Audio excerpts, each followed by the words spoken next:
Bonjour les natifs de la Balance, j'espère que vous allez bien. On se retrouve aujourd'hui pour votre guidance du mois de novembre 2023. On va regarder ensemble les messages que j'ai à vous transmettre, professionnels, sentimental, relationnel. Et puis on terminera avec un petit mot, avec un petit mot-clé pour les premiers, deuxième et troisième décans. Bien sûr, n'hésitez pas à liker, commenter. Et si vous souhaitez vous abonner à la chaîne, eh bien n'hésitez pas, c'est purement gratuit. Je vous informe que mon numéro se trouve en dessous de cette vidéo pour des consultations personnalisées. Allez, c'est parti, on commence les natifs de la Balance, la carte qui va vous accompagner.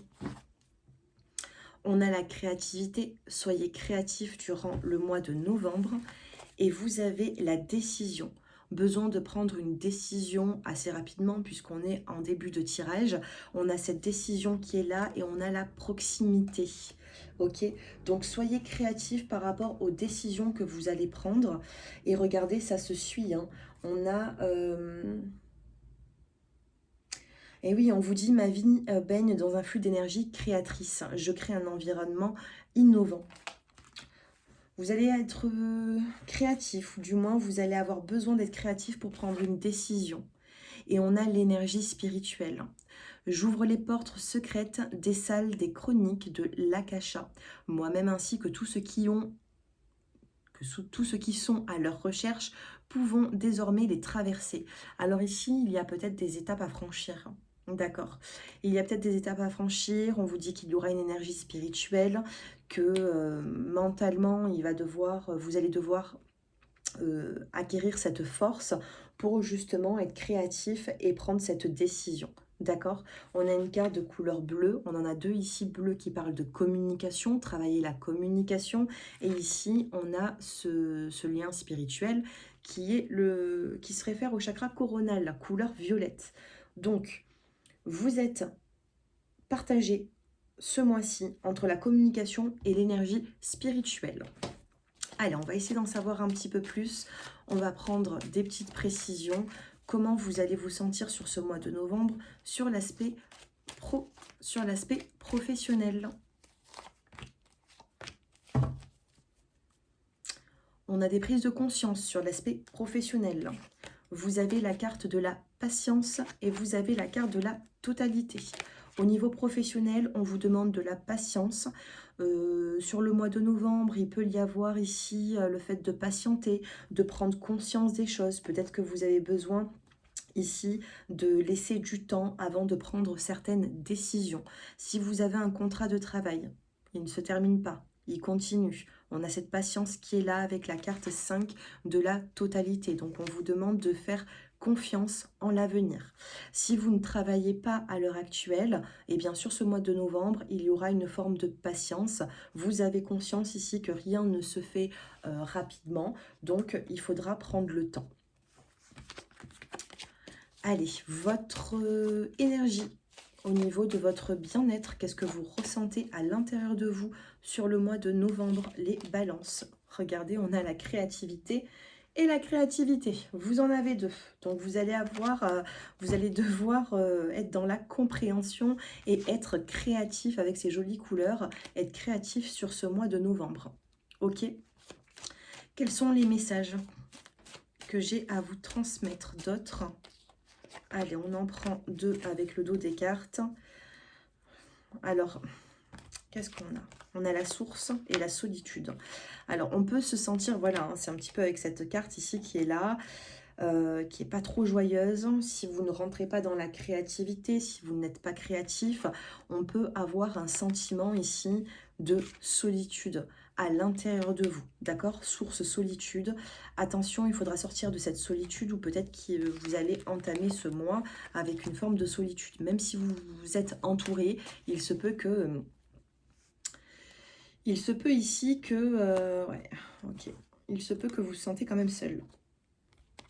Allez, on va essayer d'en savoir un petit peu plus sur l'aspect sentimental. Les natifs de la Balance, que se passe-t-il?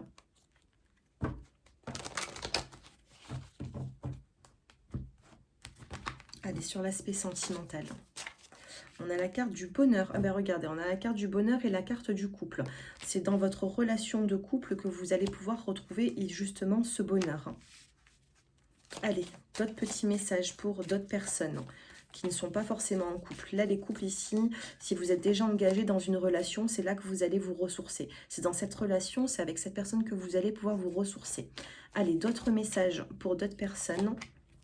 Qu'est-ce qu'elles doivent savoir? On a la carte de la chance, de l'opportunité.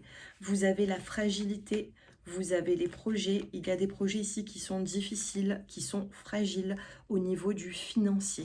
D'accord? Donc pour certains d'entre vous, alors les célibataires, j'ai la fragilité pour certains projets. Et c'est des projets qui vont demander peut-être des finances, du financier. Donc au niveau de l'argent, c'est peut-être pas top pour certains projets à deux. Les célibataires ici, vous êtes plus dans le financier, dans le professionnel que dans la nouvelle rencontre. D'accord? C'est peut-être pour ça que j'ai eu un message de couple où on a ce bonheur en couple.